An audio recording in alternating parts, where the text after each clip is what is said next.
नसीब का लिखा। एक समय की बात है। किसी गांव में बहुत ज्ञानी बाबा रहा करता था। बाबा आजू बाजू के सारे ही गांवों में बहुत जानकार था और इसी वजह से धनवान भी था। बाबा के घर में एक बेटा और बीवी थी। उनका परिवार ज्यादा बड़ा नहीं था। बाबा अपनी पत्नी और बेटे के साथ इतने बड़े घर में अकेला रहता था, क्योंकि बाबा को कोई बेटी थी ही नहीं और एक बेटा था जिसका विवाह एक छोटे से गांव में हो चुका था। बाबा ने शादी से पहले अपने होने वाली बहू की अच्छे से जांच पड़ताल की थी और अपने बेटे का भविष्य भी ठीक से पढ़ा था। तब जाकर उसने बेटे की शादी की थी। लेकिन चंद सालों में ही बाबा का बेटा बुरी आदतों के चंगुल में फंस गया। शराब की बुरी लत ने उन्हें तबाह कर दिया था।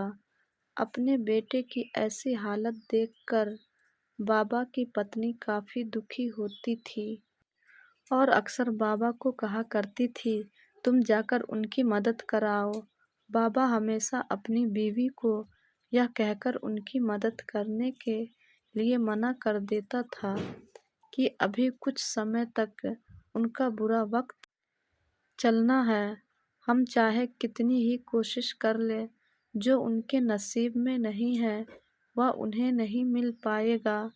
बाबा की ऐसी बातें से उसकी पत्नी काफी दुखी हो जाया करती थी और मन ही मन सोचती थी कि कैसा स्वार्थी पिता है, अपने बेटे को इतने कष्टों में देखकर भी उसकी मदद करने के लिए मना नहीं करता है।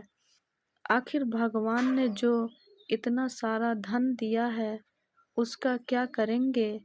हमें कोई और औलाद भी तो है नहीं, ले ले देकर एक ही बेटा है और उसके लिए भी कुछ नहीं करेंगे तो किसके लिए करेंगे। बाबा ऐसा नहीं सोचता था।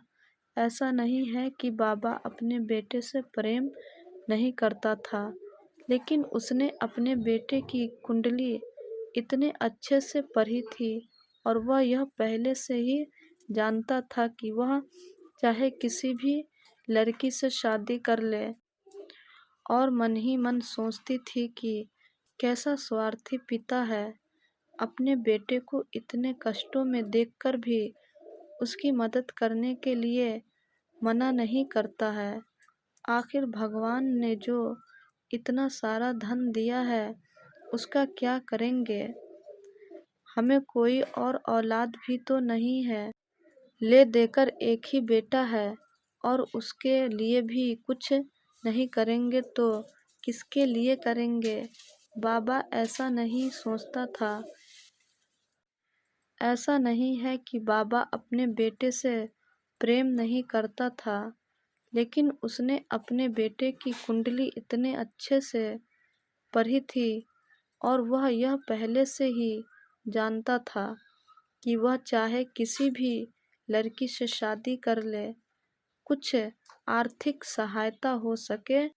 बाबा यह भी जान गए थे कि बेटा और बहू शर्म के मारे उनसे मदद नहीं मांग रहे थे, इसलिए उसने बेटे और बहू को भी लड्डुओं में छिपे सिक्कों के बारे में कुछ नहीं बताया। जाहिर सी बात है कि जब वो लोग घर पर जाकर लड्डू खाएंगे तो उन्हें उसमें सोने के सिक्के मिल जाएंगे। इस तरह बिना उनके मांगे ही उन तक मदद पहुंच जाएगी। सोचकर बाबा की बीवी मन ही मन अपने बेटे की मदद करने के लिए खुश होने लगी। बाबा के बेटे और बहू उन दोनों का आशीर्वाद लेकर अपने घर के तरफ रवाना हो गए। बेटे और बहू का घर बाबा के घर से कोसों दूर था, फिर भी पैसों की कमी के चलते वह चलकर अपने गांव की तरफ निकल पड़े। थोड़े दूर ही चले थे कि बाबा का बेटा के पैर में मोच आ गया। अब उसको चलना भी मुश्किल हो गया। बाबा की बहू ने जब देखा कि उसका पति अब बिल्कुल चलने में सक्षम नहीं है, तो उसने एक टांगा अपने घर तक किराए पर ले लिया। दोनों पति पत्नी टांगे में बैठकर घर तक पहुंच गए, लेकिन टांगे वाले को देने के लिए उनके पास पैसे नहीं थे। इसलिए बाबा की बीवी जो बूंदी के लड्डू उन्हें दिए थे, वही किराए के तौर पर उस टांगे वाले को दे दिए। टांगे वाला बूंदी के लड्डू को लेकर वहां से चला गया। टांगे वाला अपने घर की तरफ जा रहा था, तब उसे एक हलवाई की दुकान